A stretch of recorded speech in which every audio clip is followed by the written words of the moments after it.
11 বছরের গৃহকর্মী নির্যাতনের মামলায় রাষ্ট্রীয় সংস্থা বাংলাদেশ বিমানের এমডি শফিকুর রহমান ও তার স্ত্রীসহ 4 জনকে কারাগারে পাঠিয়েছেন আদালত। গত রাতে তাদের গ্রেফতার করে উত্তরা পশ্চিম থানার পুলিশ। নির্যাতিত গৃহকর্মী গাজীপুরের শহীদ তাজউদ্দিন মেডিকেলে বর্তমানে চিকিৎসাধীন। তার শরীরে পোড়া ক্ষত, সেলাই ও জখমের চিহ্ন পাওয়া গেছে। নাইম আবিরের রিপোর্ট। এই ছবিগুলো দেখানোর মতো নয়, দেখার মতো তো নয়। বাবা মায়ের একমাত্র মেয়ে 11 বছরের ভুক্তভোগী গৃহকর্মী গেল বছর জুনে বিমান বাংলাদেশ এয়ারলাইন্সের ব্যবস্থাপনা পরিচালকের উত্তরার বাসায় গৃহকর্মীর কাজ শুরু করেন।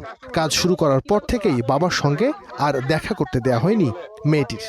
দায়ের করা মামলায় বলা হয়, দুদিন আগে এমডির বাসা থেকে কল করে ভুক্তভোগীর বাবাকে তার মেয়ে অসুস্থ বলে জানানো হয়। খবর পেয়ে তার বাবা মেয়েকে নিতে গেলে সারাদিন বসিয়ে রাখা হয়।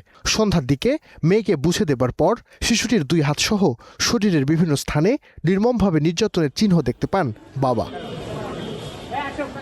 পরে মেয়েকে গাজীপুরের শহীদ তাজউদ্দিন আহমেদ মেডিকেল কলেজ হাসপাতালে ভর্তি করান।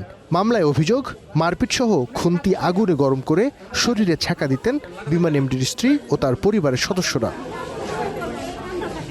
রাজধানীর উত্তরা পশ্চিম থানায় ভুক্তভোগীর বাবা মামলা করলে রোববার দিবাগত রাত 3:30টায় গ্রেপ্তার হন বিমানের এমডি ও তার স্ত্রীসহ 4 জন। সোমবার বিকেলে এই 4 জনকে সিএমএম আদালতে নেওয়া হলে তাদের কারাগারে পাঠানোর নির্দেশ দেন আদালত।